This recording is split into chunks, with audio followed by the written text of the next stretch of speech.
Primero que nada, muchas gracias por venir a los compañeros de los medios libres. La idea un poco era que ya la teníamos desde el homenaje, ¿no? Es decir, teníamos la idea de hacer una serie de ciclos sobre los medios libres, porque estábamos convencidos y que marcaba un cambio, una ruptura, una transformación lo que sucedió en ese homenaje. Ahora es más evidente que nunca después de la conferencia de prensa que da el subcomandante Galeano, y entonces pues, por eso se plantea esta idea de hacer estas mesas. Esta es la primera mesa. El segundo criterio que usamos es, casi siempre los chilangos pues pensamos que todo el mundo cabe en la Ciudad de México, ¿no? Y entonces invitamos a los medios libres de la Ciudad de México, ¿no? Entonces la idea es, no, ahora cambiar. Entonces por eso invitamos a los compañeros de Puebla, de Coronango, invitamos a los compañeros de Zapateando, de Jalapa. La próxima semana vamos a invitar a los compañeros de Oaxaca y a los compañeros de Chiapas, de Radio Pozol, con los compañeros del 132 y la que huelga, ¿no? Y así vamos a ir invitando a otros compañeros para que den su palabra. Bueno, fueron registrados 41 medios libres, ¿no? En la reunión. O sea que fueron registrados un chingo. Algunos, ahora sí que yo no los conocía, no tenía la menor idea que eran medios libres, pero bueno, ahí estaban registrados. Y la idea es que, por lo que nos cuentan y todo lo demás, casi siempre cuando los compañeros hablan, por ejemplo, yo no sé si les tocó la experiencia en la escuelita de los balances finales, cuando los compañeros hablan siempre dicen, bueno, nosotros somos poquitos, pero hemos hecho tales cosas, hemos construido esto y quisiéramos hacer más y no sé qué. Entonces es totalmente coincidente como hablan los medios libres, ¿no? Es decir, nosotros somos chiquitos, somos pequeños, todavía tenemos un chingo de trabajo por delante, tenemos que caminar tal y tal cosa. Y yo les digo, a mí me encanta la frase esa de Arundhati Roy que dice, lo pequeño es bello, ¿no? Porque lo pequeño es bello porque mucho pequeño hace una cosa muy grande, ¿no? Entonces, esto pequeño tiene más efectividad que algo muy grandote, ¿no? Que casi siempre requiere de una burocracia para que funcione, ¿no? Alguien dijo, cuando hay una fila, se necesita un policía, ¿no? Entonces, evidentemente sí, pues eso implica que es mejor, no digo que sea, vamos a cantar las loas a lo pequeño, nada más así, pero un grupo cuando dice, soy pequeño, pero hago tales y tales y tales cosas, pues resulta que su pequeñez es totalmente relativizada, ¿no? Bueno, ese es de entrada, decirles que les agradecemos que estén aquí, que esté su casa, que el MIS se compromete en apoyarlos y que, por ejemplo, si sus productos, lo que ustedes hagan, sus pequeñas campañas financieras, todo eso, necesitan un lugar para venta, aquí está su lugar, ¿no? O sea, aquí los podemos ayudar, aquí les podemos ayudar a vender su material y les entregamos lo que sea el producto de su venta, ¿no? Hace poquito alguien sacó una cosa que decía, voy a compartir unas fotos. Y entonces eso yo dije, es que ese es el criterio, compartir, ¿no? Y entonces dije yo, pues compartir, eso es el principio básico de la lucha en contra del capital. Cuando las cosas dejan de ser propiedad privada de alguien y las pone a disposición de los demás para que los demás no tan solo tengan el placer de verlas, sino las usen en el buen sentido de la palabra, pues están dándole la madre, aunque sea poquito, también poquito, al capitalismo. Y ahorita voy a entrar a esa por deformación profesional, pues yo estudié economía, ¿no? Y yo sigo creyendo que Marx, desde el punto de vista de la economía, era un chingón, aunque en otras cosas no comparto otras cosas, en la economía era un chingón, ¿no? Entonces Marx decía, a primera vista, la riqueza burguesa aparece como una inmensa acumulación de mercancías, y la mercancía tomada aisladamente como el modo de ser elemental de dicha riqueza. Pero cada mercancía se presenta en el doble aspecto, de valor de uso y de valor de cambio. Yo creo que todo medio de producción, toda mercancía, todo medio de comunicación comercial o de paga, como dice su comandante Galeano, es una mercancía, ¿no? Es una mercancía que tiene valor de uso y tiene valor de cambio. ¿Cuál es el valor de uso de la mercancía? Originalmente era dar información, ¿no? Ese era el valor de uso de la mercancía. El valor de cambio era que iba a ser comprada por alguien y que de esa manera los dueños iban a tener una ganancia. Lo que está analizando el subcomandante Galeano es que eso se cambió y que ahora pasa una paradoja en el capitalismo. El valor de uso de esta mercancía es crear no información, o sea, es ocultar la información, es velar la información, o es ponerla a medias, ¿no? O es poner una nota y no darle seguimiento, o es esto que nos narraban los compañeros de Puebla, de arrebatarles el derecho de lo que hacen, ¿no? Sobre lo que hacen. Entonces, esta mercancía ya no tiene el valor de uso que tenía antes, ¿no? Yo no sé, yo me acuerdo cuando yo era joven y tuve una oportunidad de ir algunas veces a Nueva York, yo veía la ansiedad de la gente los sábados en la noche de comprar el New York Times, y todo el sábado en la noche y el domingo todo el día se ponían a leer el New York Times, porque fácil eran 250 páginas las que salían del New York Times el sábado en la noche y el domingo.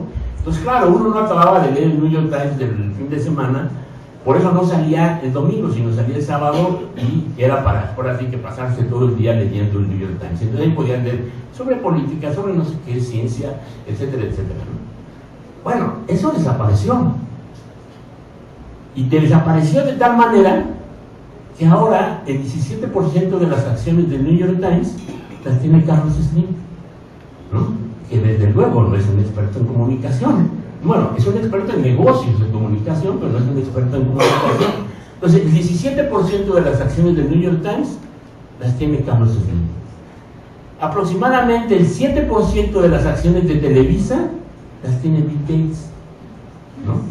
¿A quién se las compró? ¿Quién se las vendió? Carlos Slim, ¿no? Carlos Slim le vendió el 7% de las acciones a Bill Gates de Televisa. Ahora recientemente el grupo Prisa de España, que saca El País, ¿no? que fue clave en la época de la transición del franquismo a la chingada, porque no fue nada fundamental la transformación. Un grupo mexicano compró aproximadamente el 23% de las acciones del grupo Prisa. ¿Quién es ese mexicano? El dueño de Omnibus de México, ¿no? El dueño de Aerobús. Bueno, podíamos discutir si el transporte por carretera es un mecanismo de comunicación, ¿okay? Podría ser visto así, ¿no? Te comunica de un lugar a otro, ¿no? Pero no tiene nada que ver con el criterio periodístico, ¿no? Y entonces es dueño del 27% de las acciones del grupo Prisa, es decir, del País, y de Radio Caracol. ¿Qué es Radio Caracol? Radio Caracol, que aquí es la W, que aquí es XCW, ¿no? Radio Caracol en América Latina es la radio golpista de América Latina, ¿no?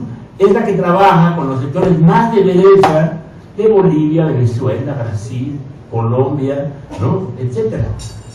Bueno, ahora el 22% de las acciones es de este señor que es dueño de Omnibus de México. Acaba de ser comprado el Financiero. ¿Quién lo compró? Un cuate que hace 7 años estaba en la PGR acusado de drogadicción y de venta de drogas, ¿no?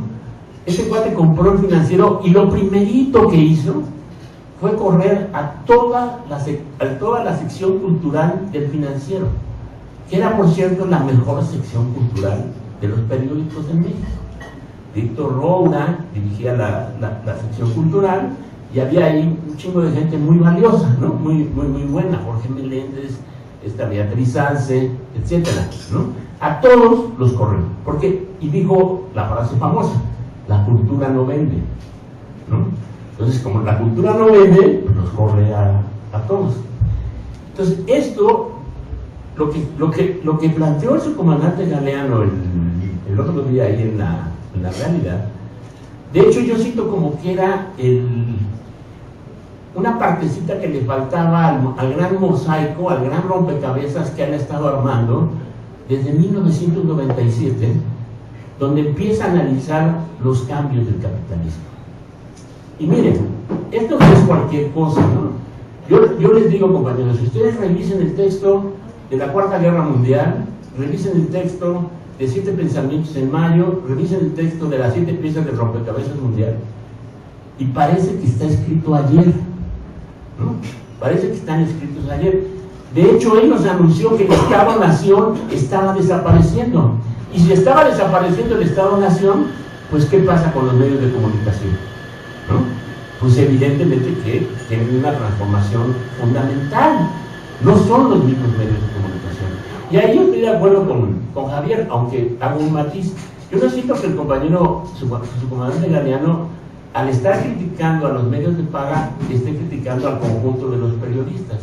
Y efectivamente ahí hay gente extremadamente valiosa, ¿no? Los que se llaman periodistas de a pie, por ejemplo, ¿no? Son compañeros muy buenos, ¿no? Que se aplican un chingo, que han hecho cosas, investigaciones que realmente pues, son para parar los pelos de punta, porque van a hacer el seguimiento de los migrantes o toda la cosa de la droga, etcétera, etcétera, ¿no? No, son muy buenos. El problema es cuál es el sentido, la tendencia, efectivamente, la tendencia que se vive en los medios de comunicación. Y es esa tendencia la que es una novedad. Antes los periódicos servían, efectivamente, para informar. Ahora ya no. Ahora se escoge qué se informa y qué no se informa. Por ejemplo, ¿por qué López Dóriga se daba el lujo de tener a Carlos Monsiváis, Elena Poniatowska y hasta Carlos Montemayor como comentaristas? ¿No? O sea, ¿le afectaba en algo que estuvieran ellos ahí echándose un rollo? Pues claro que no, lo vestían, ¿no? Como plural, como abierto, etcétera, etcétera. Entonces, esto ha venido cambiando y efectivamente uno de esos, como quien dice, en esta fase neoliberal del capitalismo, el objetivo es precisamente no informar, ¿no? Cuando más se logra la anécdota, que se come todo, el chistorete o la vulgaridad. Por ejemplo, acaba de salir la nota esta de los diputados panistas, ¿no? Que le tocaban los glúteos a unas trabajadoras sexuales, ¿no? Y entonces, ¿qué hace, por ejemplo, La Jornada? Pues entrevista a los diputados del PRD. Y estos indignados dicen todas las cosas terribles que significa lo que hacen los diputados del PAN. Pero ¿alguien puede pensar que los diputados del PRD no hacen lo mismo? ¿No? Entonces, esto fue anunciado hace muchos años. Un gran teórico que se llama Guy Debord hizo un gran texto, ¿no? Que se llama la Sociedad del Espectáculo. Y la Sociedad del Espectáculo ya anunciaba todo este proceso de transformación que se está viviendo, no tan solo en México, ¿no? Sino en todo el mundo. Porque, por ejemplo, este lema de que el que paga manda, yo no sé si sepan, pero salió en 8 columnas en Le Monde. En el año 2009, Le Monde publicó el que paga manda, ¿no? No era autocrítica, ¿no? O sea, no era como decían, ni modo, ¿no? Los que los pagan mandan, ¿no? Era el señalamiento de que esta es la sociedad que se está viviendo. El que paga, manda.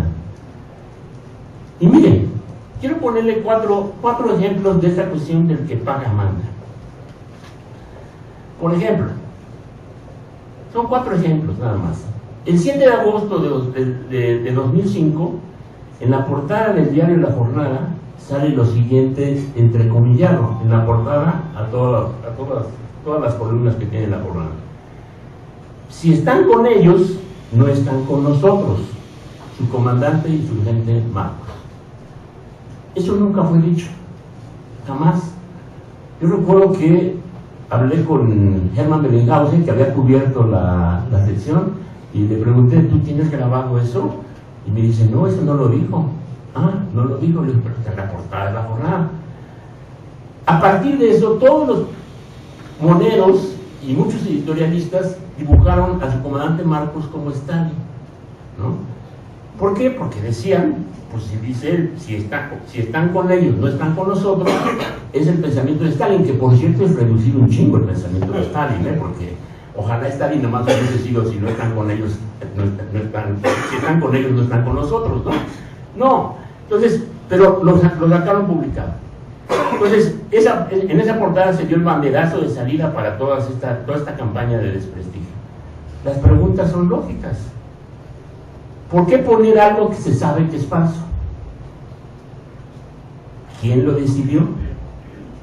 ¿A qué intereses respondía? ¿Quién pagó para que saliera eso?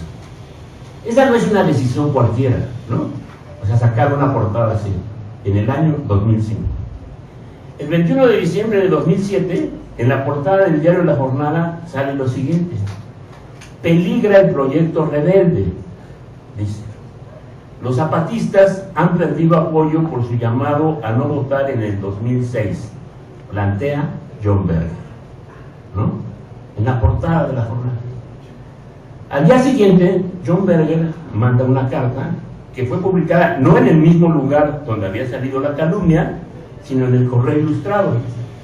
Ahí Berger decía: el miércoles pasado asistí al Distrito Federal a una reunión donde, bajo los auspicios de La Jornada, me dirigí al público acerca de mi reciente visita a Chiapas. Di testimonio de hechos de por qué más de 10 años he sido y soy simpatizante del zapatismo.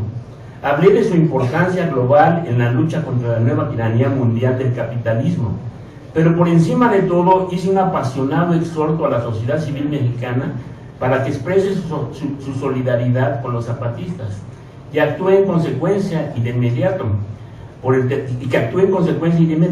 terrible peligro que pende sobre ellos a partir de este plan largamente preparado para eliminarlos. ¿Cómo es, pregunta Berger, cómo es que un encabezado de La Jornada que informa de esta reunión indica que vine a criticar a los zapatistas y a su comandante Marcos? Bueno, John Berger es John Berger, ¿no? Entonces, otra vez, las preguntas son lógicas. ¿Por qué poner algo que se sabe que es falso? ¿Quién lo decidió? ¿A qué intereses responde? ¿Quién pagó? ¿No? El 25 de noviembre de 2009, en el diario La Jornada, se publica lo siguiente: el diputado panista Trinidad Rosales Franco, quien encabeza dicha instancia legislativa, informó que el Congreso de Chiapas recibió el pasado 9 de noviembre un documento firmado por los ciudadanos David Gómez, Daniel Santís, Pablo Méndez, Moisés Carmona, Pedro Gómez, en su carácter de representantes y habitantes de la Junta de Buen Gobierno del Estado de Chiapas. Señaló que en el escrito los firmantes manifiestan que, ante la espera e incumplimiento de los acuerdos de San Andrés, han acordado como mexicanos que el Ejecutivo de Chiapas retome y cumpla los puntos que le competen de dicho convenio en el ámbito de sus atribuciones. En fin, y le están pidiendo, dice Trinidad Rosales, en nombre de la comisión que encabeza el argumento, dijo que iban a visitar todos los caracoles porque habían sido invitados por la Junta. ¿Qué estaban diciendo ahí? Que en ese terreno se había rendido, ¿no? O sea, que habían ido de todas las juntas y se habían rendido frente a la Cámara de Diputados y el gobernador. Bueno, a los 2 días, los 5 caracoles sacan un comunicado en la página de Enlace Zapatista y dicen: esto es una mentira total, ni siquiera conocemos esos cuates, quienes son los que dicen que son de las juntas de buen gobierno, pero dice: se ve que un diario que le gusta mucho el dinero está mal informando a la gente, ¿no? Insisto, no es el problema nada más del que hizo la nota, es el problema del editor que lo publica, ¿no? Del que dirige el periódico, de quienes dirigen el periódico. Y claro, después la ignominia, ¿no? Y la ignominia es el 4 de mayo del 2014, el diario La Jornada, en su contraportada, saca la nota sobre el enfrentamiento en un texto de Elio Enríquez, ¿no? Y ahí sale una foto con unos lesionados de la ciudad histórica, con unos curitas aquí en la cabeza, y unas redes en la cabeza, super madreados, ¿no? Bueno, o sea, cualquiera que vea una bronca en Tepito sabrá lo que es una buena madriza, ¿no? Entonces, no estaba para nada, no estaba nada, se ve que estaba bastante estudiada la foto, ¿no? ¿Cómo llegaron esos periodistas ahí? Eran tres. Era Freddy, del Universal, Moisés Zúñiga, el fotógrafo, y Elio Enríquez. El gobernador del estado les puso un carro, ¿sí?, antes de que sucediera el hecho, ¿sí? Y esa gente se movió hacia la realidad antes de que pasara el asesinato. O sea, ya sabían que iban a hacer lo que hicieron, ¿no? Era toda una cosa preparada. La jornada lo saca así. Entonces parece una confrontación intracomunitaria, ¿no? Entonces uno dice, ¿por qué? ¿Para qué? No sé quién, no sé si fue, ahora sí, no sé a quién echarle la culpa, si a Rayo Chimía o al señor Bain o al Pisa, pero no sé quién sacó una cosa que era la nota que cobraba el gobernador del estado es más bien que pagaba el gobernador del estado la jornada. Bueno, yo la perdí en el Facebook por pendejo, porque tenía toda la intención de guardarla y casi que sacar un manifiesto con esa cosa, ¿no? Decía, más o menos, si no recuerdo mal, 23 millones de pesos mensuales, ¿no? Bueno, esto es el que paga manda. El que paga manda, pues obviamente implica el gobierno del estado de Chiapas manda, ¿no? Y decide qué sale, qué no sale y cómo sale. Entonces, a eso, claro, algunos se pueden molestar, se pueden enojar, pueden decir, están haciendo campaña contra el único medio que saca cosas sobre el movimiento popular y todo eso, y créanme, compañeros, esa historia yo ya me la conozco, ¿no? O sea, la vivimos por años, ¿no? Eso de, no ataques a este compañero porque beneficias al enemigo, ¿no? O sea, no hay que decir que Idi Amin Dada era un dictador porque favoreces al imperialismo. No hay que decir que Noriega era traficante de drogas y que además era agente de la CIA porque favoreces al imperialismo. Pues no es cierto. O ese criterio del mal menor, ¿no? Llevamos años combatiendo contra el mal mayor y quien nos chinga es el mal menor, ¿no? Entonces, lo que está describiendo el subcomandante Galeano es este proceso de fragmentación de la comunicación. Porque el neoliberalismo tiene como religión la fragmentación.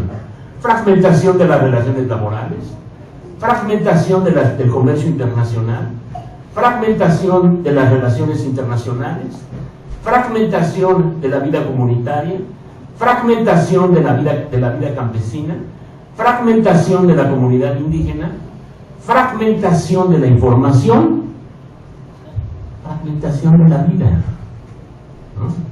En última instancia es eso, fragmentación de la vida. Entonces, frente a esa fragmentación de la vida, lo único de lo que se puede uno asir para la información, pues es efectivamente los medios libres. Y ahora sí que no es porque, digamos, ni modo, no nos queda otra, no, son los medios libres, no, es porque lo han venido construyendo por años, con ese esfuerzo pequeño, modesto y todo lo demás, pero que es fundamental, y además, ¿saben qué? Con un chingo de humor, ¿no? Porque esa es la otra cosa, ¿no? Cuando uno lee los análisis teóricos que salen en los periódicos y revistas, lo primero que da es hueva, ¿no? O sea, empieza uno a bostezar y todo eso, ¿no? Eso no tiene que ver con que si es riguroso o no la investigación, el problema es cómo lo presentas, ¿no? ¿Qué es lo que dices? ¿Qué idioma usas? ¿Qué lenguaje utilizas? ¿Cómo te comunicas? ¿Qué formas de expresión? ¿Qué es lo que haces, ¿no? Para que la gente te entienda, etcétera. Y el problema que hay es que hay un proceso, perdónenme que sea tan crudo, de pobreza intelectual, inclusive en los grandes intelectuales, ¿no? Hay un proceso de, antes les decían proletarización del trabajo intelectual, yo diría lumpenización del trabajo intelectual, ¿no? O sea, hay una caída del trabajo intelectual. Y ese es uno de los retos para los medios libres, ¿no? Porque en última instancia es un trabajo intelectual. Pero, ¿cuál es la diferencia clave entre un medio libre y un medio de paga. Por cierto, que uno se enojó y dijo, no nos digan medio de paga, díganos medio comercial. Bueno, pues si quieren, ¿no? O sea, yo no cobro clases de economía política, pero puedo dar una pequeña plática sobre qué es el capitalismo comercial y verán que es peor que medio de paga, ¿no? En fin, es un autogol, pero si quieren, está bien, no hay bronca, medios comerciales. Entonces, esta gente, hay una diferencia fundamental y tiene que ver con valores de uso y valores de cambio. En el medio libre, el valor de uso es infinitamente más poderoso que el valor de cambio, porque el valor de cambio no existe. ¿Ven? Mientras que en los medios de comerciales o de paga, el valor de cambio determina la existencia del valor de uso, que puede ser o informar o no informar o informar a medias. En los medios libres no hay valor de cambio, o sea, no hay valorización del valor, ¿no? Por lo tanto, lo que se hace es producir valores de uso, que es producir ¿qué? Vida, ¿no? O sea, están produciendo cosas que tienen que ver con no la ganancia, no la fetichización, no la enajenación, no eso, sino, es así, informando. Puede ser todavía reducido, puede ser, a lo mejor, el sub, que siempre es un poquito sardónico y se burla de todos nosotros, pues dice, a lo mejor todavía no saben redactar muy bien, ¿no? Pero, ok, esos son pecados menores, ¿no? Son pecados menores eso de si sabes redactar o no sabes redactar, ¿no? O la ortografía o todo eso, ¿no? Pues en última instancia yo apoyaba a García Márquez, que decía que había que mandar a la chingada las reglas ortográficas y la vida sería bien sencilla, ¿eh? Facilísima, ¿no? Facilísima si se mandaran a la chingada las reglas ortográficas, ¿no? Pero bueno, el caso es que este punto es un punto esencial. Al momento que un medio libre adquiere valor de cambio, dejó de ser medio libre y se empezó a convertir en el que paga, manda, ¿no? Entonces esto es un oxímoron, ¿no? Tienen que sacar mejores medios libres sin vender su alma al capitalismo, ¿no? Incluso ya no digamos al capitalismo que diría yo Carlos Slim, no, al cuate ese que les dice, pero siempre y cuando me dejen alguna vez al mes hacer un spot sobre el PRD, ¿no? O sea, eso es vender tu alma, ¿no? Y desde el Fausto de Goethe para acá, sabemos que vender el alma está cabrón, ¿eh? Esa es una de las cosas más terribles del mundo, ¿no? Entonces, esta es una primera cosa fundamental. Y el reto de los medios libres es el reto de todos nosotros, es el reto de todos los colectivos de la Sexta, ¿no? No es nada más de ellos. Por eso nosotros lo que tenemos que hacer es, ahora sí que, ser como una especie de casamata, ¿no? Crear casamatas para los medios libres, ¿no? Es decir, crear como especies de trincheras en la que los medios libres puedan guarecerse de vez en cuando lo necesiten, ¿no? Crear esos elementos de apoyo, ayuda y solidaridad para que no se sientan abandonados en los momentos más complicados, ¿no? Saber que existen sus compañeros de la Sexta que están dispuestos a trabajar y a luchar junto con ustedes, ¿no? Así sea lo más arriesgado que hagan, incluso así no estemos de acuerdo con lo que están haciendo, ¿no? Que también puede ser. Entonces, esa idea de crear casamatas para los medios libres no es una cosa que sea pequeña, es una cosa fundamental, más por los retos que tienen enfrente, ¿no? Entonces, el reto es, desde mi punto de vista, pues eso, esta idea de compartir, donde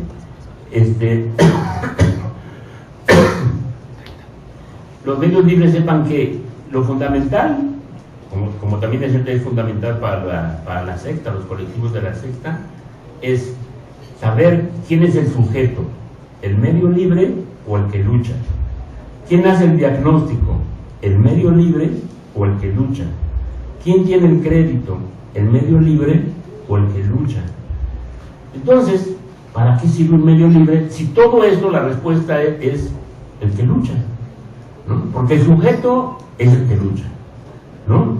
El que hace el diagnóstico, así después nosotros tengamos que reflexionar críticamente sobre él, pues es el que lucha. O sea, esos famosos 29 espejos que hicieron los compañeros ahora en la realidad de lo que pasa en el país, pues es una demostración de cómo se hace una elaboración desde abajo, ¿no? O sea, no hubo un intelectual que escribiera ahí, dirigiera y pusiera, son estos las formas de ataque y todo lo demás, ¿no? Ellos lo hicieron, los compañeros del Congreso Nacional Indígena y del STN nos dijeron, estos 29 espejos son fundamentales porque son los elementos de destrucción del país y los elementos de resistencia. Yo diría, pero eso es una cosa a demostrar, falta el espejo 30. ¿Cuál es el espejo 30 para mí?